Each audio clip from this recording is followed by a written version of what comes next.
దేవుని వాగ్దానాల్ని మీరు స్వతంత్రించుకోవచ్చు.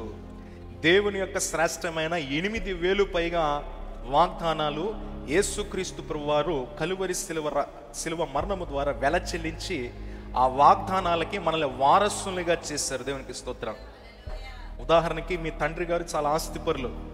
చాలా చోట్ల ఆయన ఆస్తిని సమకూర్చుకున్నారు. ఆయా స్థలాల్లో ఆయనకి భూములు ఉన్నాయి. ఆయన మరణించిన తర్వాత ఆయన రాసినటువంటి వీలునామాన్ని ఎంత జాగ్రత్తగా మీరు చదువుతారు? మీరు నాకు చెప్పండి. నాకు టైం లేదండి డాడీ వీలునామా చదవడానికి, నేను బీరువాలో పెట్టేస్తా అన్న పిచ్చోళ్ళని ఉంటారా?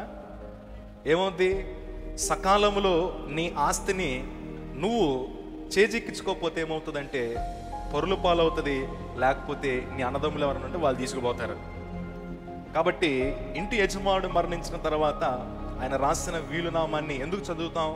ఆయన స్వాస్థ్యంగా మరణించే సమయంలో నీకు ఆస్తి భాగాన్ని ఉంచాడు కాబట్టి నీకు వచ్చిన ఆస్తి ఏంటి అనేది నువ్వు క్లియర్గా చదివి ప్లేడర్ గారిని పెట్టుకొని కోర్టుకు పిటిషన్ పెట్టుకుంటే కోర్టు న్యాయస్థానం ఏం చేస్తుందంటే ఆస్తి మీద ఏ ఆస్తి అయితే నీ పేరు మీద మీ తండ్రి గారు ఉంచారో ఆ ఆస్తికి సర్వాధికారము సర్వ హక్కులు కోర్టు ద్వారా నీకు ఇవ్వబడతాయి. దేవునికి స్తోత్రం.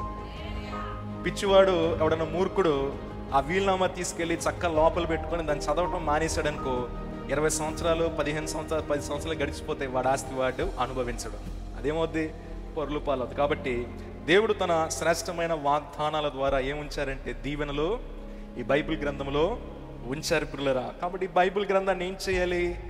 రోజు చదవాలి. ఏ వాగ్దానాలను అయితే చదువుతామో యేసు నామములో ఈ వాగ్దానాలు నా జీవితంలో నెరవేర్చబడును గాక.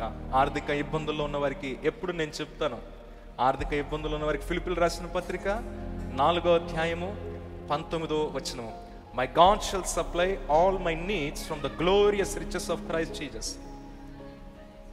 కాగా దేవుడు తన ఐశ్వర్యము చొప్పున క్రీస్తు యేసు మహిమలో నా అవశ్యతలన్నీ తీర్చునుగాక. నా అనే పదాన్ని ప్రతి వాగ్దానంలో ఏం చేయాలి? మనము పెట్టాలి. దేవుడు తన ఐశ్వర్యం చొప్పున క్రీస్తు యేసు మహిమలో నా కుటుంబ అవశ్యతలన్నీ తీర్చునుగాక. నా బిడ్డల యొక్క విద్య నిమిత్తమైన ఆర్థిక అవశ్యతలన్నీ తీర్చునుగాక అని వాగ్దానాలను ఆ విధంగా మన జీవితంలో మనం ఏం చేయాలి? ప్రకటించి స్వతంత్రించుకోవాలి. ఎవరైతే ప్రకటించరో ఆ వాగ్దానాన్ని స్వతంత్రించుకోరు. దానికన్నా ప్రాముఖ్యమైంది రక్షణ పొందిన వారికే వాగ్దానాలు. కాబట్టి కొంచెం కష్టమైన